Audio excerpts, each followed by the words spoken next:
programs ng OWA, training. 2 weeks ago, pumirma po tayo ng napaka-importante pong kasunduan sa natural partner na OWA, ang TESDA. Ano po ang kasama? Saan natin pinirmahan? Tumawid po sa Hong Kong po natin pinirmahan. Bakit ho? Hindi, alam ko, nagte-training kayo dito, ilang taon tayo nagbibigay ng training. Pero dahil sa agreement natin with TESDA, hindi na kailangan umuwi. Sa abroad pa lang, magkakaroon na ng assessment at ang pagkuha ng NC2 ng mga OFWs. Pangalawa.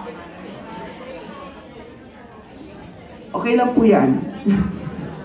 Pangalawa po. By the way, yung makikinig, may mga questions ako tapos may premyo ha. Pangalawa po.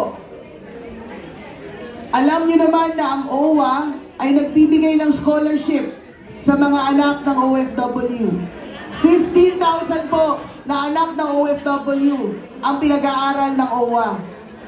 Dahil po nakamit natin last year ang pinakamataas na antas ng pondo ng OWA. Ngayon ay 22.4 billion na. Minarapat po ng OWA na ibalik ito sa miyembro. At dati po, pa-500 lang or 1,000 ang binubuksang scholarship slot sa isang taon. Ngayon po, ngayong taon, for the first time, 10,000 slots para sa mga anak ng OFW ang binuksan po ng OWA. Hindi lang po anak ng OFW ngayon ang pag-aaralin ng OWA.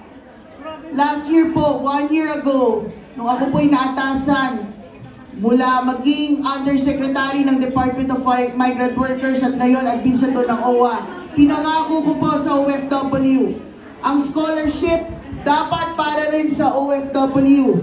Under sa agreement natin with Shell and ETIAP, magkakaroon po ng pagkakataon ng ating mga kababayan na makaaral at makatapos ng kanilang kolehiyo. At hindi nila kailangan bumalik sa Pilipinas. Dito lang po, i-research po ang ETIAP program, saan papasok ang OWA sa scholarship para sa OFW, para po magka-diploma, college diploma ng ating mga OFW. Sa ngayon po, 500 na ho nag-apply. 150 plus na po na mga kababayan nating OFW ang nakapasa na sa kanilang mga eskwelahan. Marami po sa kanila ang kurso, engineering, accounting, secondary education, at marami pa pong iba, HRIM.